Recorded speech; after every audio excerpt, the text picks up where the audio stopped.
അല്ല, ഇവര് ഈ സർവീസ് റോഡുകൾ ഇപ്പോഴും ശാസ്ത്രീയമായിട്ട് ടാർ ചെയ്തിട്ടില്ല, ശാസ്ത്രീയമായി ചെയ്തിട്ടില്ല. അതുപോലെ ഈ സർവീസ് റോഡുകൾ നിങ്ങൾ മനസ്സിലാക്കുന്നത് BMBC അല്ല സർവീസ് റോഡ് ചെയ്യുന്നത്, ദേശീയപാത മാത്രമാണ് BMBC ചെയ്തിട്ടുള്ളത്. സർവീസ് റോഡുകൾ താൽക്കാലികമായി ഒരു മറ്റേ 2-3 പണിക്കാരെ വെച്ചിട്ട് താൽക്കാലികമായി ടാർ ചെയ്തിട്ടുള്ളത്.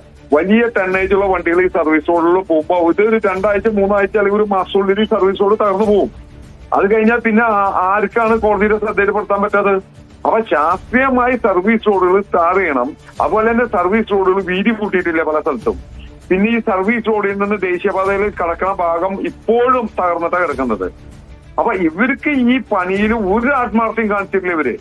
ദേശീയപാത അതോറിറ്റി, ഇതിന് മേൽനോട്ടം വഹിക്കുന്ന ദേശീയപാത അതോറിറ്റി ഈ 2 കരാർ കമ്പനി, അതായത് ടോള് പിരിക്കുന്ന കരാർ കമ്പനിക്ക് റോഡ് മെയിൻറ്റെയിൻ ചെയ്യാൻ ഉത്തരവാദിത്തമുണ്ട്. അവരോ അല്ലെങ്കിൽ ഇപ്പോ ഈ സബ് കൊടുത്തിട്ടുള്ള ഈ വെഹിക്കുലർ അണ്ടർപാസ് ഏരിയകൾ സബ് കൊടുത്തിട്ടുള്ള PSC എന്ന് പറഞ്ഞ കമ്പനിയോ, ഇവരെ 2 ആളെ കൊണ്ട് ഇത് വൃത്തിയായിട്ട് ചെയ്യിക്കേണ്ട ഉത്തരവാദിത്തം ദേശീയപാത അതോറിറ്റിക്കാ.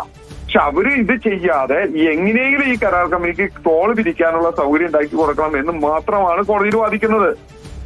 അതുകൊണ്ടാണ് കോടതി കൃത്യമായിട്ട് പറഞ്ഞത് കലക്ടർക്ക് മുമ്പാകെ 2:30-ക്കുള്ളിൽ ഹർജിക്കാർക്ക് ആർക്കെങ്കിലും എന്തെങ്കിലും ആക്ഷേപങ്ങൾ ഉണ്ടെങ്കിൽ അവർ ഉന്നയിക്കാമെന്നും എന്തെങ്കിലും പ്രശ്നങ്ങൾ ചൂണ്ടിക്കാണിക്കാമെന്നും പറഞ്ഞത്. കലക്ടറോട് വീണ്ടും പരിശോധിച്ച് റിപ്പോർട്ട് കൊടുക്കാൻ പറഞ്ഞത്. Thank you Shaji. അതായത് ഒരു കാര്യമുള്ളൂ, പൈസ പിരിക്കണമെങ്കിൽ പണി പൂർത്തിയാക്കി മെച്ചപ്പെട്ട സൗകര്യം പ്രൊവൈഡ് ചെയ്യണം. നല്ല സൗകര്യം പ്രൊവൈഡ് ചെയ്യാം, നല്ല റോഡ് തരാം, സ്പീഡിൽ പോകാൻ പറ്റുന്ന റോഡ് തരാം, വണ്ടി കേടാവാത്ത റോഡ് തരാം എന്ന് പറഞ്ഞിട്ടാണല്ലോ ടോള് പിരിക്കുന്നത്. ടോൾ എന്ന് പറയുമ്പോൾ ഓർക്കണം, അവിടെ പിരിക്കുന്ന ടോള് ഈ റോഡുണ്ടാക്കിയതിന് അതിൻ്റെ ഇരട്ടിയിലധികം പൈസ പിരിച്ചു കഴിഞ്ഞു, 1000 കോടിയെങ്കിലും പിരിച്ചു കഴിഞ്ഞിട്ടുണ്ട് എന്നാണ് നമ്മൾ മനസ്സിലാക്കേണ്ട കാര്യം. എന്നിട്ട് പിന്നെയും തുടരാൻ കോടതി വഴി അനുമതി നേടിയിരിക്കുകയാണ്, സർക്കാരൊക്കെ അതിൻ്റെ കൂടെയുമാണ്. പക്ഷെ നല്ല റോഡ് തരണമല്ലോ. റോഡ് പൊളിഞ്ഞു കിടക്കുകയും ഈ പണം പിരിക്കൽ തുടരുകയും ചെയ്യുകയാണ്.